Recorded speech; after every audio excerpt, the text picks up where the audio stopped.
Today on Independent Wrestling Profiles, we're talking with ring announcer Jason R Phillips.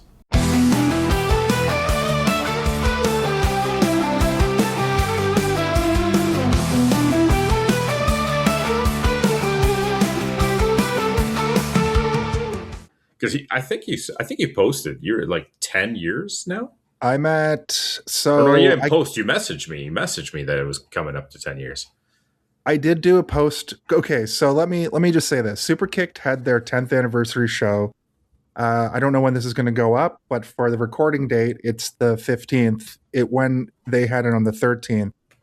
I unfortunately, as happenstance, I had a wedding to go to. I couldn't make the 10th anniversary show, but I joined Superkicked they had a Christmas show that wasn't called Superkicked. It was called gifts for kids or something, at the little venue at the Lithuanian Center that's like in the annex. And I remember going to that and being like, "Oh, this is pretty cool, like wrestling in the neighborhood." And then shortly after that, Ashley Six and Chris Chambers, who were on that show, started up the Superkicked Wrestling. And I went to they were monthly back then. They used to have a big name every month. Like I saw Joey Janela there. I saw Paul London there. Space Monkey started out there. I don't think we ever worked a show together. I think he was already gone by the time I was announcing full time. But I would go to these shows and I was like, I had just moved to Toronto when I was growing up. I wanted to be a wrestler. So I was like, oh, Superkicked has this wrestling school. So, I was 29 at the time. I'm like, I'm not going to become a wrestler, but I was a few pounds overweight. This is a good way to sort of go drop the weight, learn very quickly that wrestling school equals CrossFit and weight training combined. So that it was horrible, but I was this close to being like what's known as greenlit, which basically means you can go to other promotions and basically wrestle for them with the names of your trainers sort of on your resume. If I was to go try to wrestle now, I wouldn't be able to go and be like, oh, I was trained by these people, because they would never sign off on it, because I wouldn't do that anyway. I haven't been in a ring in 8 years, right? But you have to kind of get signed off on to go to other promotions. It's kind of like you're getting your foot in the door. But anyway, I did that for a while, and I took this really nasty bump. And I was like, I don't think the wrestling part's for me. But simultaneously to this, we would have matches at the end of class. Okay. And basically I would just be in the background doing commentary, but also I was like, can I get in the ring and just do announce? Because when I was a kid, I'd do with my action figures. I didn't, I can say the words loud and I can kind of sound like the Fink. So I would do that. Anyway, I went on a whole tangent about my kind of origin story. My point was that was about 10 years ago, and I'm having a hard time pinpointing when I actually started doing it. But just to kind of finish the origin story, one night our original announcer, I won't say his name, but it wasn't working, and the promoters were kind of like, I had been doing the pre-show match, I was doing the student shows, and they were like, they looked at him, he was being real finicky, they were like, you're out, and they looked at me, Jason, you're in. And that was about 10 years ago, almost. I think next year it'll be 10 years to the date. I could probably pinpoint it if I went back and watched through all the super kick pay-per-views that are on YouTube. But there's lost media there too, right? So in summation, 10 years in the biz, yes. All right. So I love that origin story. I love it. But I want to dive further into it. So let's go back even further. Obviously, you're a wrestling fan. You've been a wrestling fan as long as I've known you, and probably for most of your life. But do you have an earliest memory of when you discovered wrestling, when you were first, in awe of it and started to consider yourself what we'll call a fan of the industry? There's two specific eras of that. There's the time when I was really young, when my dad would get the black box, and he would show me like, or like, Saturday morning superstars or Saturday night's main event taped from the night before. And he would show me Hulk Hogan, Warrior, um, Jake the Snake, you know, Honky Tonk Man from that era, like the late 80s. I just turned 40. So like you can kind of, that's how the timeline sort of shakes up. But the thing is like I didn't really connect with like the Hulk Hogan rock and wrestling era that much. And I remember being like 8 or 9 years old and being like, "Oh, wrestling's fake. It's so stupid and fake. I like Ninja Turtles." So you know what I Oh, mean? the very realistic Ninja Turtles. Yeah. So, but what ended up happening was, when I was about 10 or 11, my parents split, and we lived in a place called Shad Bay in Nova Scotia outside of Halifax, and I had to move to the city. I lived out in like the boonies. I had to move into the city and make all new friends at 10 years old, at 11 years old. I don't know if you or any of the listeners have had to go through that, but that's a very formidable age, and it's very difficult to make friends at that time. And a lot of people kind of take the era for granted who have their friends from that time. And I still have friends from that era, but I had to go and basically make a new group of friends just suddenly out of nowhere. And I remember meeting this one kid who would get all the pay-per-views, WWE or WWF at the time pay-per-views. And he was like, "Do you want to come over to watch WrestleMania 12?" Okay. And that is the beginning. That is the real official beginning of my love and passion for professional wrestling. Seeing Bret Hart and Shawn Michaels do an hour long Iron Man match. Since I was reading back, and it turns out that a lot of more casual fans didn't really like that at the time because it was different. It was two smaller guys wrestling for a full hour, especially with Ultimate Warrior on the card and Roddy Piper also on the card, basically doing these like cheesy matches. Or I think Warrior and Triple H had basically a squash match on WrestleMania 12. And the room, I guess, from people that were there, I was reading about this the other night because John Cena just retired, so people are kind of reliving all these old classic moments online. And I guess the air in the room had just been taken out by this hour-long match. But we go back and watch that now, and that is some of the best wrestling of its time, and even by today's standards. So that's the first thing I see. And basically from there, I've been a lifelong fan. And I've been a lapsed fan here and there, but it was the perfect age to like go into junior high and late junior high and early high school, because the Attitude Era started to just pop off moments after that. And then, I meet this next group of friends in junior high, and we all had the figures, and we were backyard wrestling and playing the games. And it just snowballed into this, 30-year passion, basically. So you mentioned backyard wrestling there briefly. Was that like just kind of like, oh, we're play fighting in the backyard, or did you guys actually try to do your own like backyard federation and kind of have characters and shows and do a neighborhood, come and have the kids come and watch? Like, was it a little bit more consistent, or was it just like, yeah, we mess around from time to time? We messed around, but I think that if we lived in a place with more people, like Halifax is a pretty small town, and we were seeing sort of like those are the weird kids over wrestling by we used to park bench as a top rope, basically, or the cage, like the tennis racket cage as the cage match. And we were always kind of and we had to have run-ins by clearly the secret wrestling fans would come in and try to like play around with us and stuff. But we didn't have enough people to really do the backyard thing.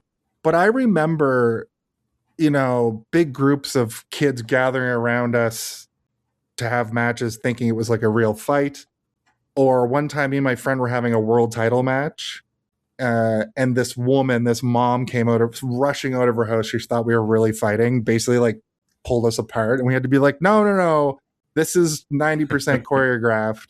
We used to have this thing where like it was all like wrestling moves, if you know, but like the finish, you kind of had to put the other person in a legit like sharpshooter or figure four and actually make them tap.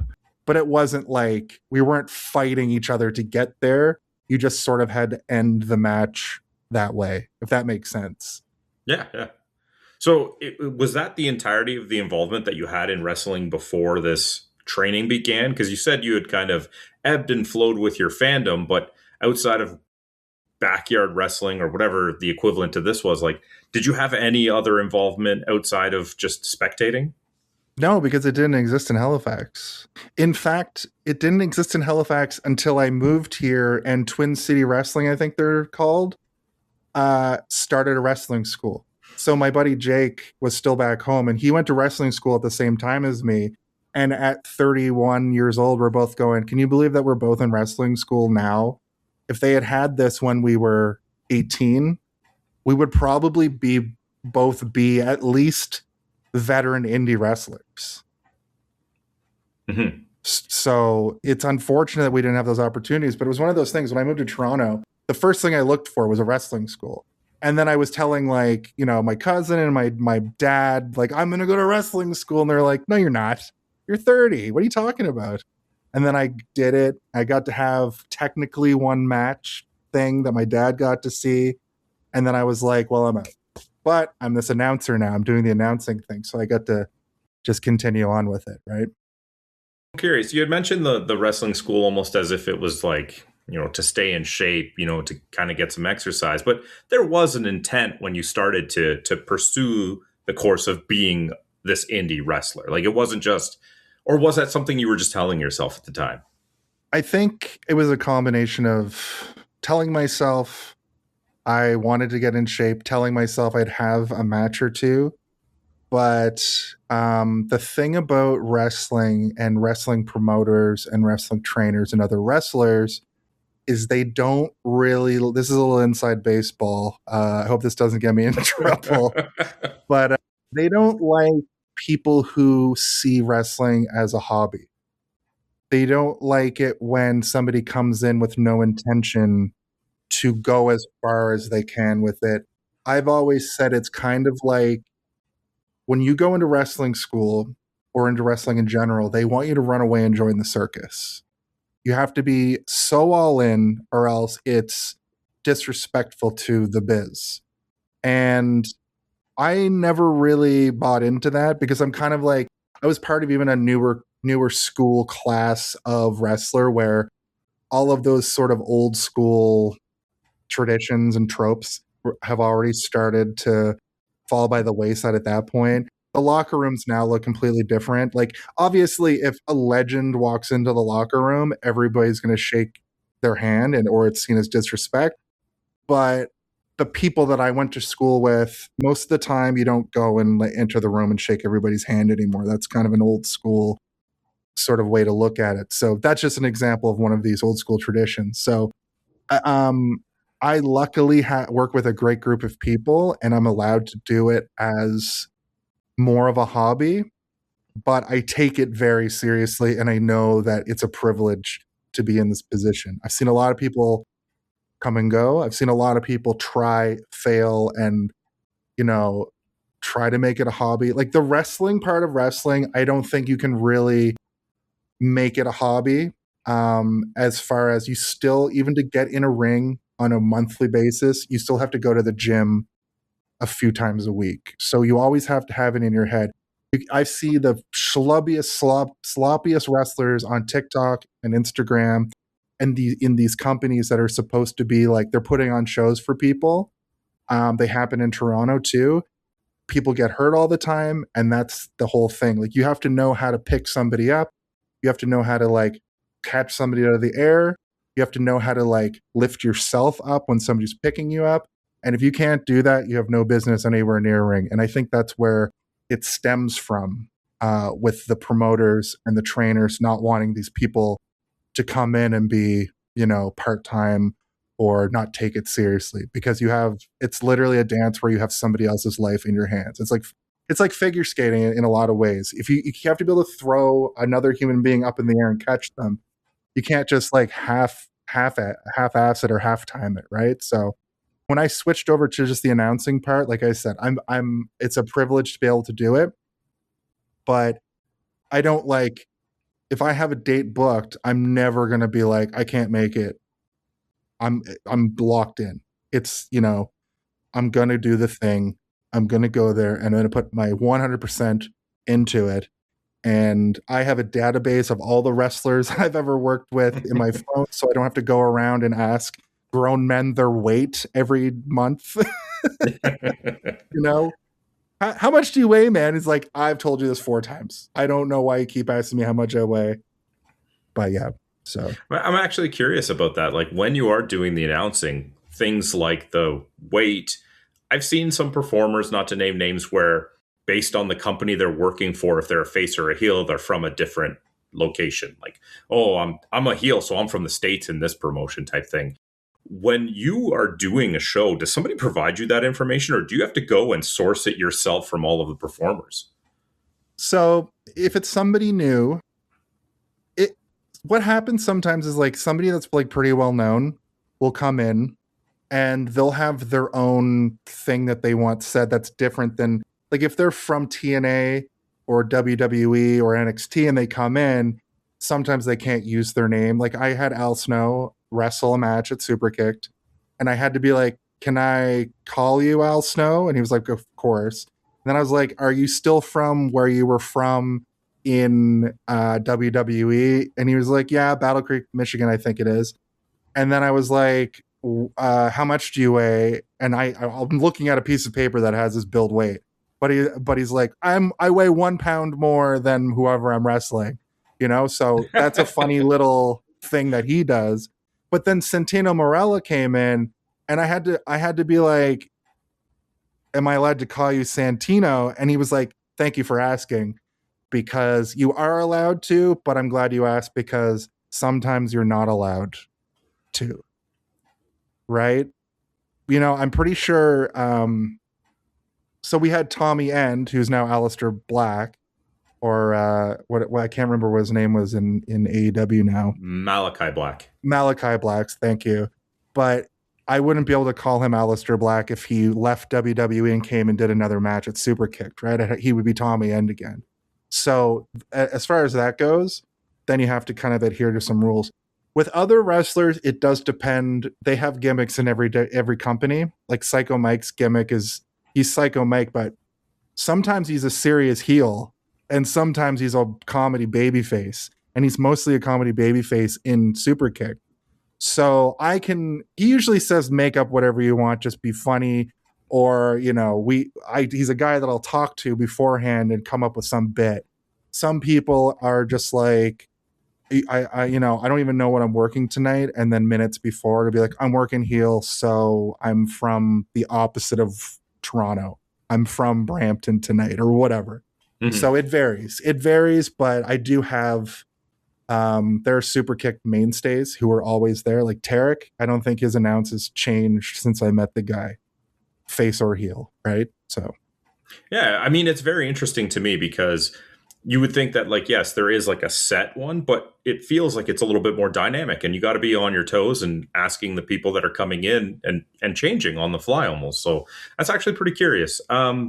So speaking of that transition to announcing, like you did say you did get a match and you had like a bad bump. I'm curious, like, can you tell me anything about the match that you did have and what ultimately led to you no longer pursuing the in-ring? So the bad bump came very shortly after I put match in quotations because I was having so we had these student shows, and it was an opportunity for the people who were training to work towards having a match in a couple months. And it also was kind of like our NXT to WWE now. Mm-hmm. Where they would be like, there'd be like 4 a year. You'd work real hard in class, and then at the end of class, you get to work over a match, and then you get to basically go do the match for your friends and family, which is a great atmosphere to do these sorts of things in. I had this sort of feud with this guy, where what we did was he was in the ring doing heel stuff, and we did kind of a double turn where I attacked him because he had been chirping me over the last couple shows, and I took my pants off to reveal that I had wrestling tights on. I did my finisher to him. I put him in a Boston Crab and gave him the old fish hooks. And his mother was like right in the front, right in the front. So I was fish hooking his baby boy right in front of her face and yelling, "Is this your son?" While my dad is in the back with his wife and my fiance at the time, losing their minds. You know, it wasn't a full match, but I got to do like some moves and a finisher, like a drop down, a leapfrog, kicked him in the corner. I used to do this like roll and jump kick into the corner, and yeah, it was amazing, and that was kind of all I needed. But the thing was, is the bad bump I took was a few classes later. It was just a headlock takeover, but when he rolled me over, he went down, and the trainer stopped the spot. But it wasn't because it looked bad. It was just like the spot was over. But the way he landed on me, I was suffocating. Like Ooh. I was losing light. And when I got up, I kind of had a bit of a like moment. Like I was like, oh, I should be so lucky that like I didn't get a concussion. Because that same friend I mentioned earlier, Jake, he got a concussion so bad it like altered his life for a couple years. Oh, Right? man. Like it changed his brain chemistry for a few years, and he wasn't like, he didn't feel right. So that had just happened to him. This happens to me. I kind of already got my like moment in. I got to show my dad that I went to wrestling school and did a wrestling segment, and all of it kind of, and the announcing thing had already started to start rolling. And then they fired me from announcing in 2018. But you know, I got the call back, and I've been going since then. But it was just all these little wrestling things happened all at once, and I was almost done after all of that. You know, I stopped going to like I stopped paying for training and transitioned into more just going in to do ring crew, do the announcing bit. And I was trying to get off ring crew. I just wanted to be talent. That kind of rubbed people the wrong way. I didn't respect the position that I had. And I was also, the reason why I had time to even do this is because I was transitioning from cooking in a 10-year career of cooking over to going back to school for the job that I have now, which is like IT and systems technician, right?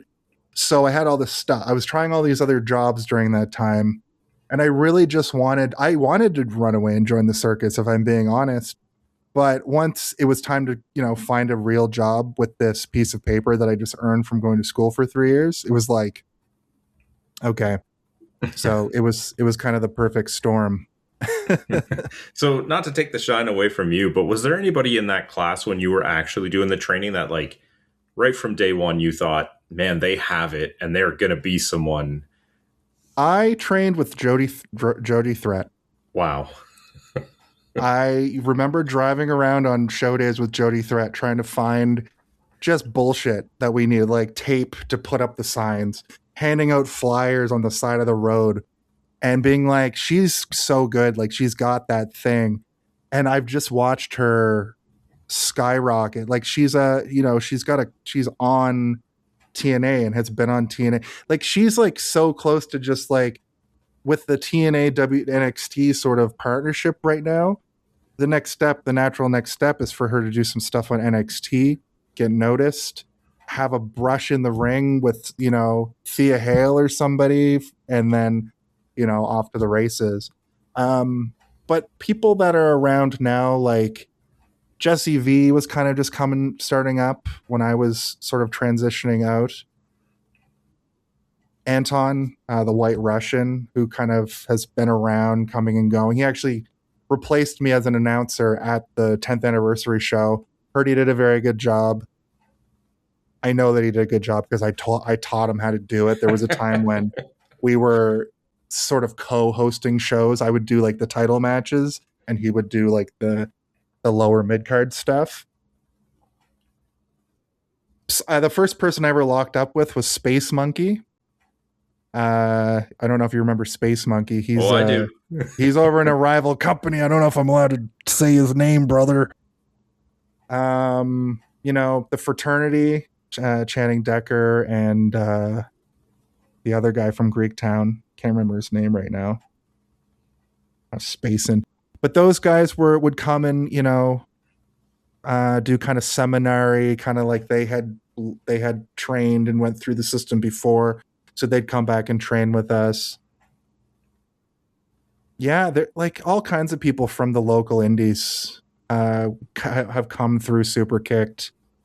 But I think the person who's gone the furthest is Jody Threat, and Taylor Rising had just started around the time that I was leaving as well. And of course, she's worked for NWA and Maple Leaf at this point, right? So I think that she's got a bright future. You know, um, yeah. As Chris Chambers, shout out to him. He has got an eye for talent, and he knows how to produce people who, like, I've seen people with no wrestling talent, like no, like none of that kind of coordination, go pretty far. You know how like an NFL guy will come into like WWE and just get it? He knows how to find that in people. And like I was able to wrestle at one point, and I wish I had been 5 or 10 years younger to start, because like I said, I might be a multi-time champion, at least in like locally, right? But I think that more so the announcing part is the part that I really glommed onto, I really connect with. Well, I'm glad you found that for yourself, and at least you got to have your moment, and not live with the regret of never trying it. You had mentioned you were kind of teaching Anton how to do it. So, for somebody who's not very familiar with it, and I know from personally, most of the announcers that I've seen are involved as training wrestlers or referees and things like that. Real talk, like what is the likelihood of somebody who's not involved in the industry in some capacity lucking out and getting a rig announcing gig, and what sort of level of training would be involved in that? So for me to do it, it was just a natural talent. Like I don't mean to be like that, but I don't have many talents, and I just know how to get in front of an audience. And I always say the names louder than other people. I just know the cadence. I've been a 30-year wrestling fan. I take inspiration from different announcers over the years. Like I mentioned, Howard Finkel, Justin Roberts. There was the guy, Tony Chimmel, even like Michael and Bruce Buffer. Like watching them do both WCW and UFC over the years, like I just meshed that all into my own style. And even Lillian Garcia, she's been back lately, and I've been like, oh, I do some of her things, right? So basically, what I had to do is he didn't really have that like presence. Fantastic wrestler, great promo, but to get in front of an audience and then like announce the wrestlers coming out, I had to be like, you got to slow down, you got to say the thing, wait a second, say the next part, wait a second, and then when they're entering, have kind of a natural cadence. So when you're listening to a wrestling show, it's like the following contest scheduled for one fall, introducing first, you say the first name, and when they're walking to the ring, that's when you're saying all the stuff. Unless it's Japanese entrances, and then that's a different beast. I've only had to do that a few times. It's kind of scares me because the camera is like right in my face. I had to do Japanese entrances for Alex Shelley and Jesse V in a blue cage match, like the old school blue cage, with my best friend watching. That was almost too much and very surreal. And then we hit each other with kendo sticks after the show, and it was awesome. Okay. But in front of the blue cage.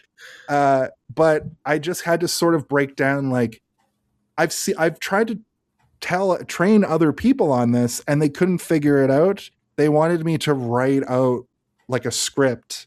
Like, no. You have to like know what the announcement is and how an announcement works. And he was able to do it. the thing that happened with him though is he was back after an injury, a really bad long-term injury, and he was trying to just get reacclimated. We were trying to find a story for him. And then when he finally broke through to do the storyline, he re-injured himself. Oh. So, but he has that ability now. And I could turn anybody into an announcer unless they came from like, there was one person that came from like stage, like theater. And I was trying to explain to her that like, this isn't like, you don't read it off a cue card. You glance down at the cue card to like, so you don't have to remember everybody's weight or where they're from. But that it's just that you have to know inside your head already the other stuff to say. And that requires you to like have a fundamental understanding of professional wrestling on at least a very base level. And she couldn't get it. And she just kind of was like, this is too much for me, and left. But Anton, of course, knows wrestling. He's been wrestling since I think he was at training the day he turned 18. Okay. Could have been younger. I don't know. The timeline is weird with Anton specifically. But he's been in it for at least 10 years, as long as I have, right? So that's pretty much it. Yeah, you got to know what to do.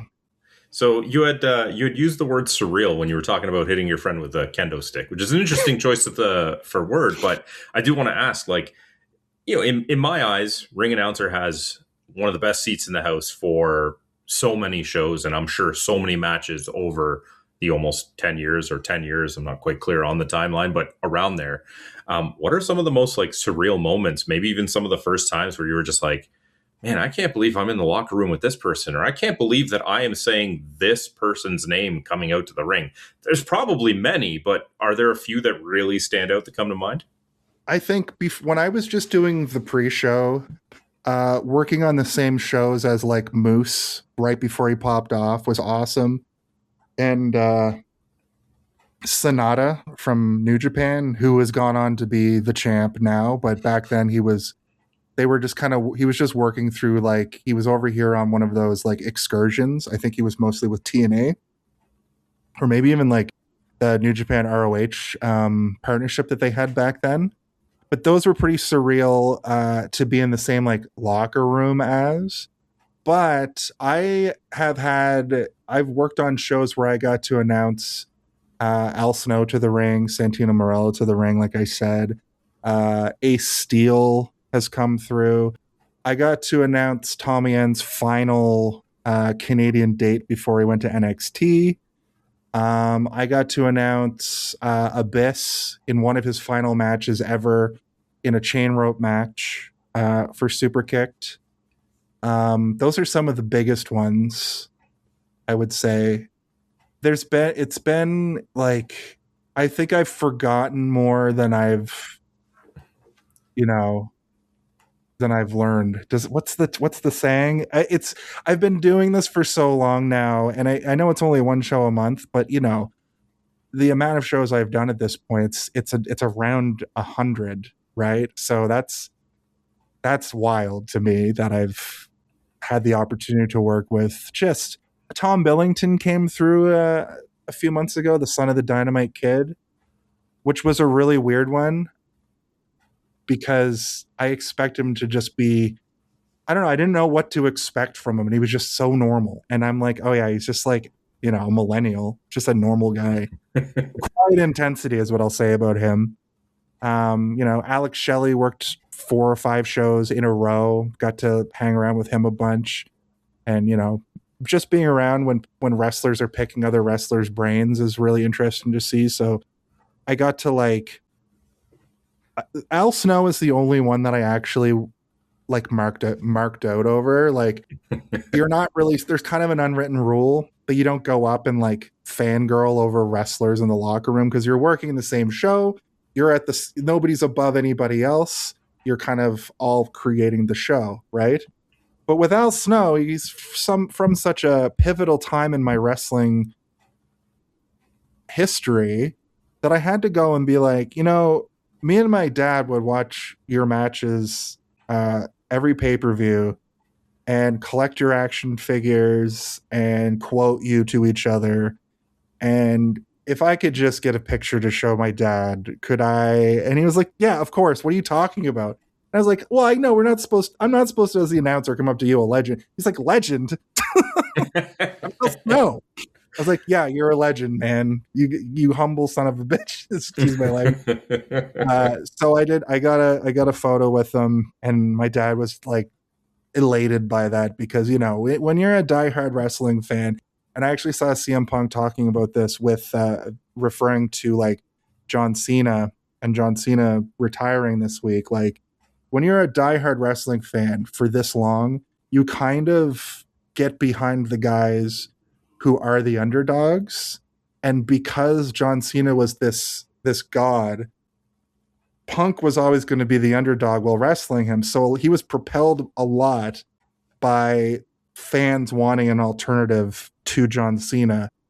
And that's how he was elevated. And a lot of CM Punk's career was elevated by always being in that position of going against these huge megastars and having the fan support behind him. And I think Al Snow, in a lot of ways, don't ask Mick Foley, he'll tell you something different. But in a lot of ways, Al Snow was one of those guys back then who I always wanted to see be more than just kind of a comedy character. And, you know, in ECW, he was, but in WWE, he was the European champion who came out dressed as a different country every week, oftentimes not countries that were in Europe, which I talked to him about, and he has regrets about that gimmick. So moving forward, I'm sure you're very content with what you're doing, but do you have any further aspirations?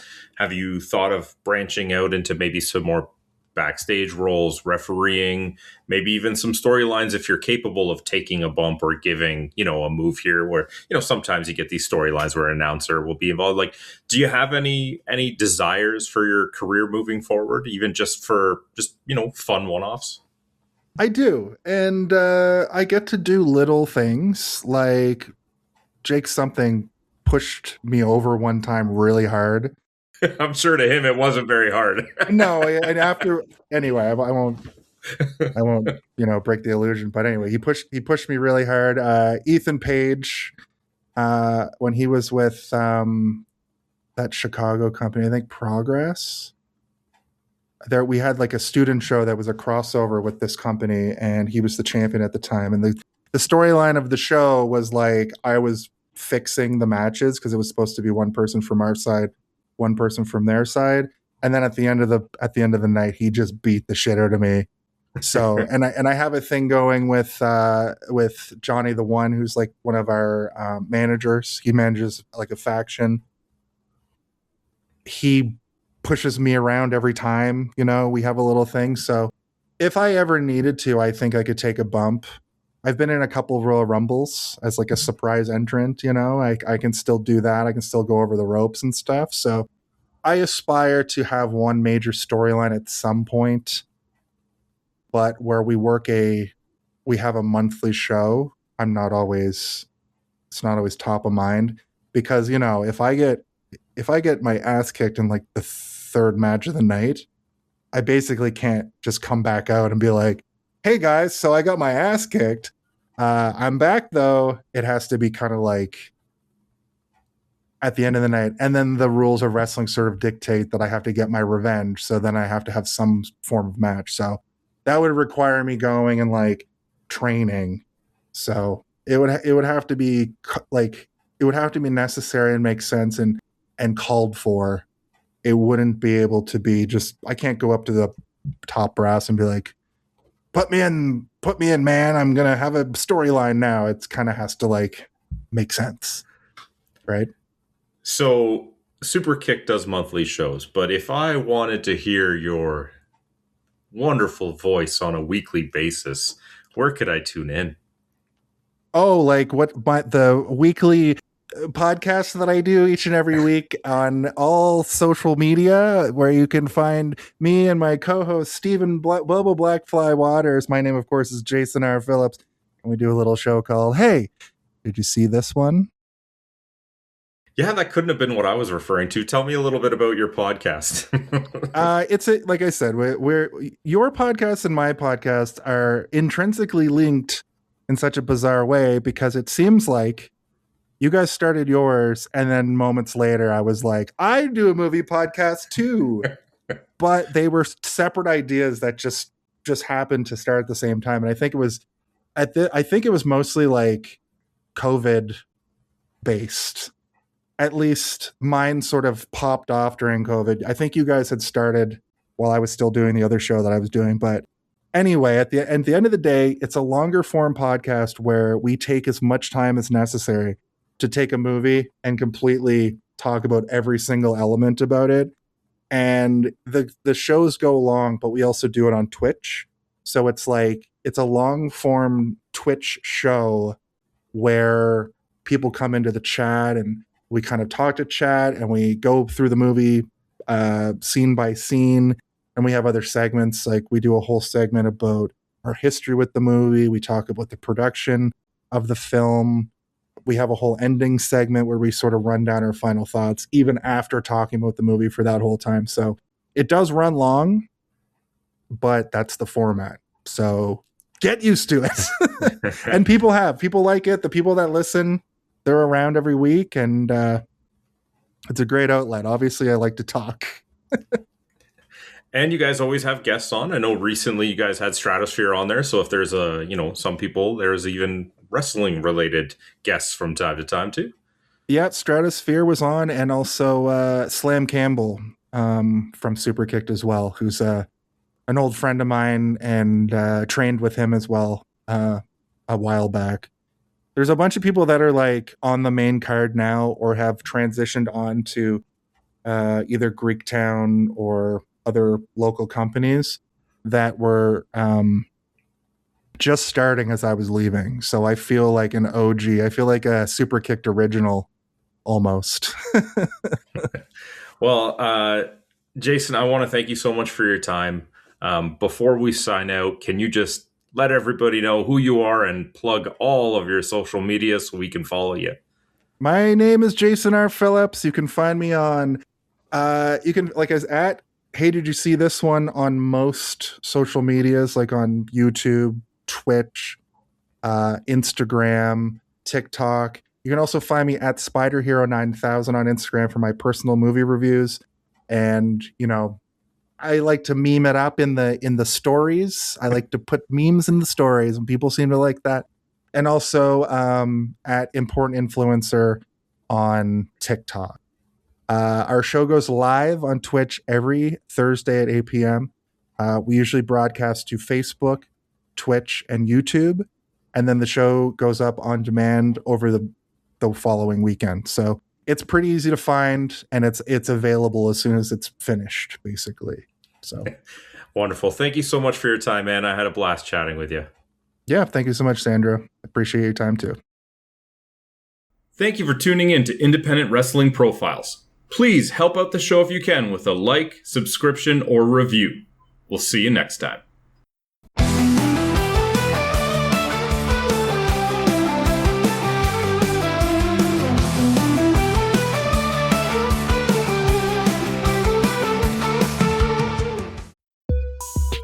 This program is a proud part of the Swear to Pod Network.